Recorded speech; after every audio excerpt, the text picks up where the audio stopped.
Alors aujourd'hui, c'est une très belle journée, un peu tristounette, parce qu'on termine Petit Hébertot. On termine au Petit Hébertot. J'adore ce théâtre. C'est-à-dire qu'en fait, on t'a pas demandé de parler. Bah c'est bien, elle fait la présentation avant moi. Mais c'est formidable. Mais continuez surtout. Son émission, il t'a pas posé de questions encore. Ah voilà, alors allez. Alors, nous sommes où, Colette Louvois, nous sommes où? Vous allez faire la présentation à ma place. Nous sommes où?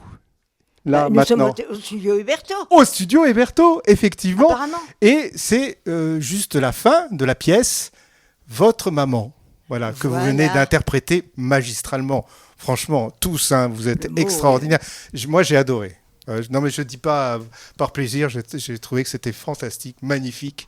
Bon, le texte de Jean-Claude Grimbert, c'est un auteur, bon, pour ceux qui connaissent le théâtre, nos internautes connaissent l'atelier de Grimbert, et là, c'est vraiment, on reconnaît le texte de Grimbert. La mise en scène est magnifique, aussi, Wally. Superbe. Oh, magnifique, superbe. Alors, je vous laisse faire le pitch un petit peu, expliquer un peu à nos amis internautes quel est le sujet de la pièce, de quoi ça parle. Vous n'avez pas compris le sujet? Ah si, moi, si. Ah mais en fait, vous êtes comme dans la pièce, en fait. C'est dialogue de sourds. Je crois que tout a été dit dedans. Oui. C'est très difficile de passer derrière l'auteur et derrière la metteuse en scène qui est exceptionnelle.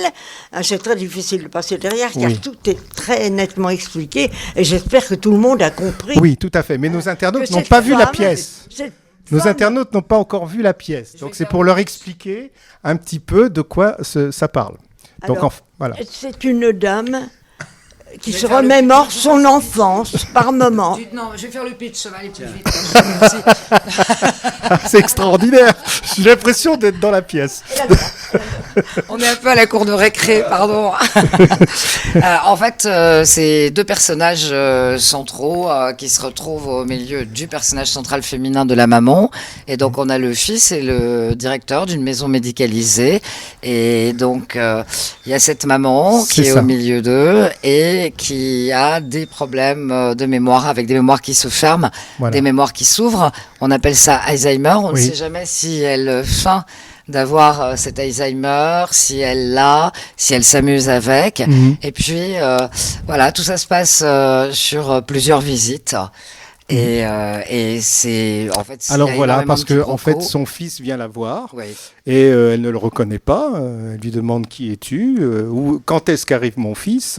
Parfois, elle la reconnaît. Parfois, parfois elle le reconnaît. Et en fait, c'est un dialogue un peu de sourds. Entre eux, un dialogue un peu absurde. Un dialogue de sourds. Alors, on rit beaucoup, mais...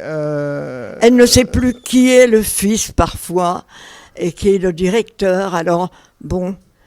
Mais de temps en temps, elle se rappelle de son enfance. Et là, elle cherche sa mère, qu'elle cherchera jusqu'au bout. Bien sûr, elle est dans une maison médicale. Bien sûr qu'elle ne peut pas rester toute seule. C'est évident.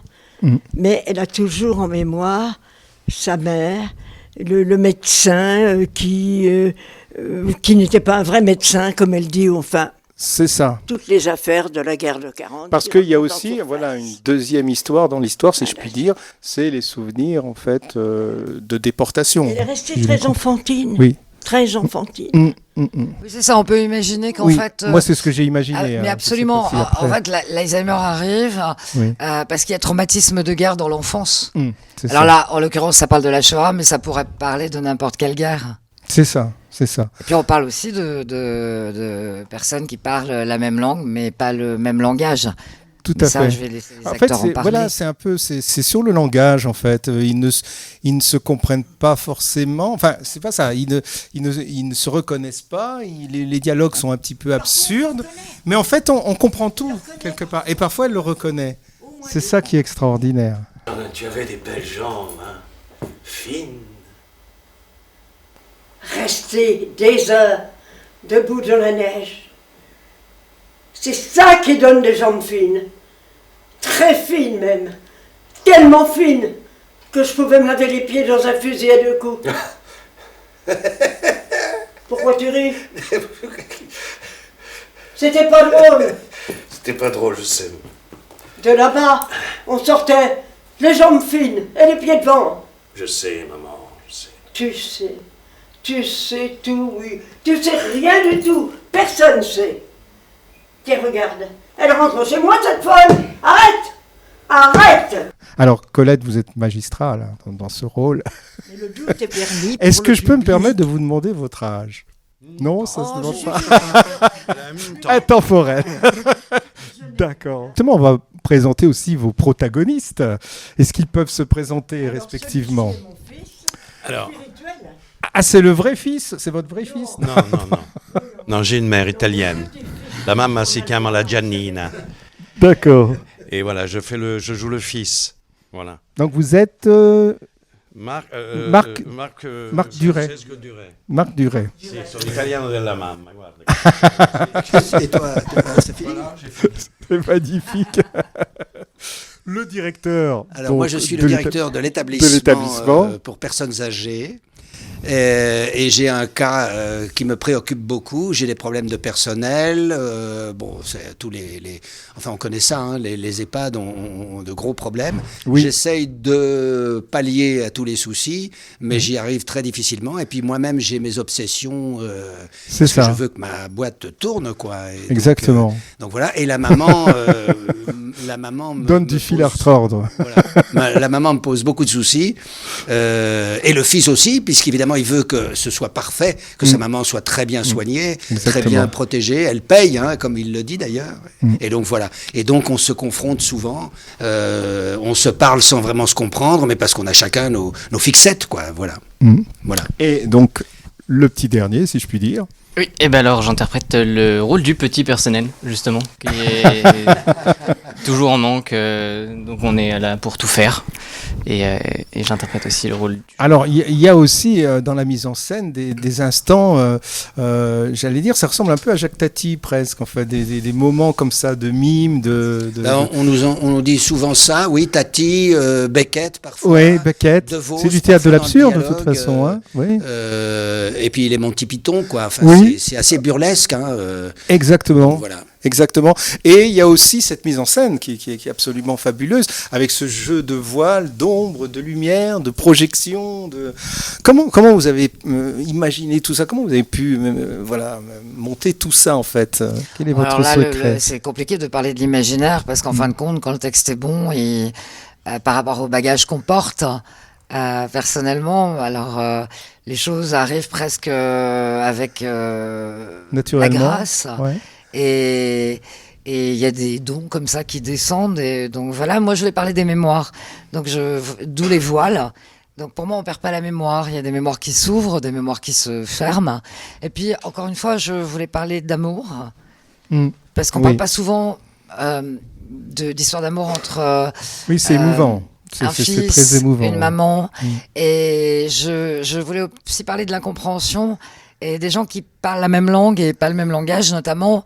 Et on le voit, vous en parliez tout à l'heure, avec c'est tout ce côté aussi burlesque, quand tout d'un coup on ne sait plus se parler et qu'on siffle. C'est vrai. Oui. Et j'ai déjà assisté, en fait ça m'est venu très naturellement parce C'est que vrai. j'ai déjà vu des gens dans la rue en siffler d'autres. Et j'avais envie, c'était un vrai désir chez moi de le mettre sur scène parce que je trouvais ça dingue. Et ils arrivent à se comprendre en se sifflant et en se Oui, il y a répondant. cette et je scène trouve qui ça est dingue. fabuleuse. Et c'est très très compliqué à articuler. Et je dois dire que c'est un travail qui, ça paraît pas, et c'est un travail extrêmement difficile, qui est un vrai j'imagine. travail basé sur le clown. Et c'est extrêmement compliqué de parler en sifflant.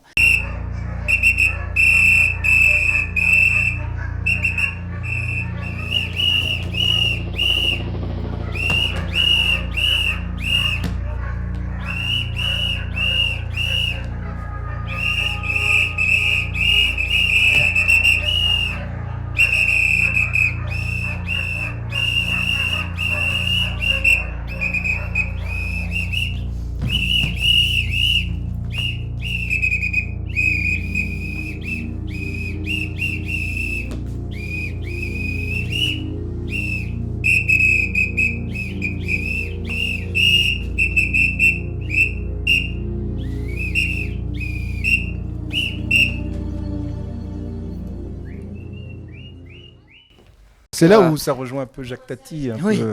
Absolument. Donc il y a l'amour, il y a l'héritage familial. Bien sûr. Quelque part. L'héritage racinaire. Voilà. Et ça se perd pas.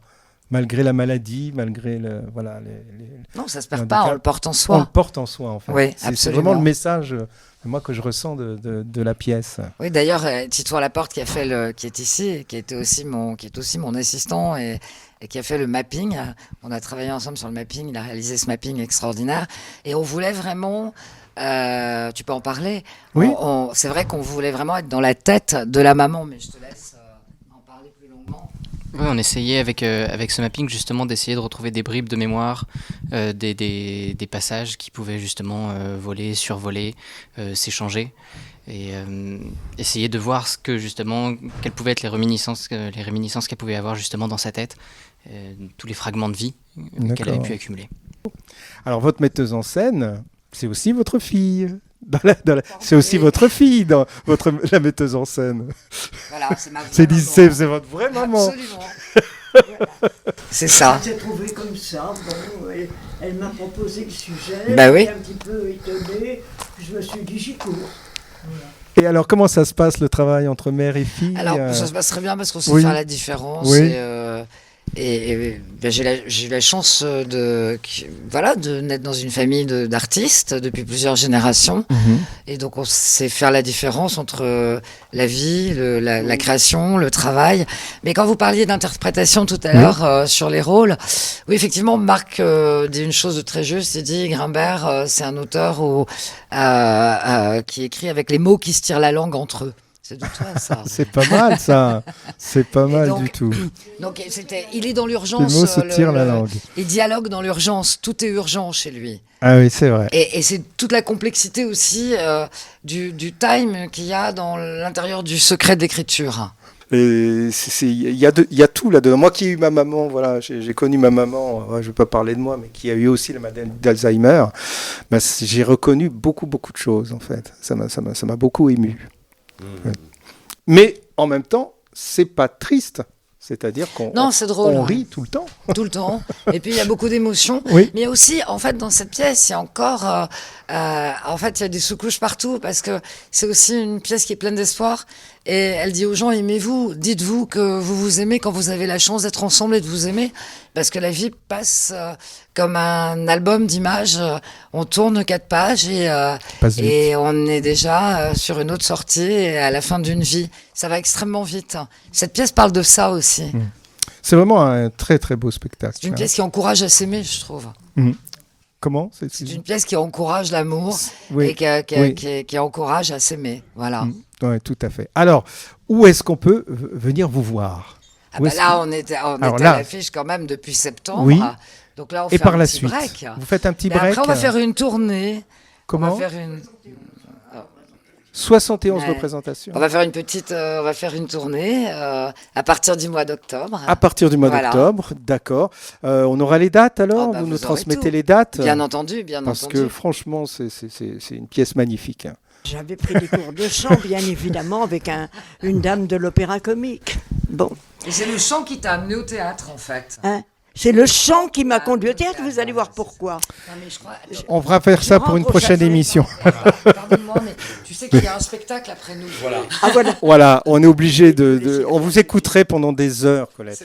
Mais il faut qu'on se revoie et qu'on refasse une émission avec vous spéciale. On se reverra parce que là on peut pas, parce qu'effectivement, on est dans l'entrée du théâtre Petit Héberto, qui a une autre pièce qui est en train de se mettre en place.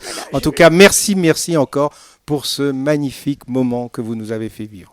Moment d'émotion et c'est quelque chose qu'on garde longtemps dans notre tête. Je vous dis quand même que c'est le chant qui m'a conduit à la Comédie Française. Bien sûr.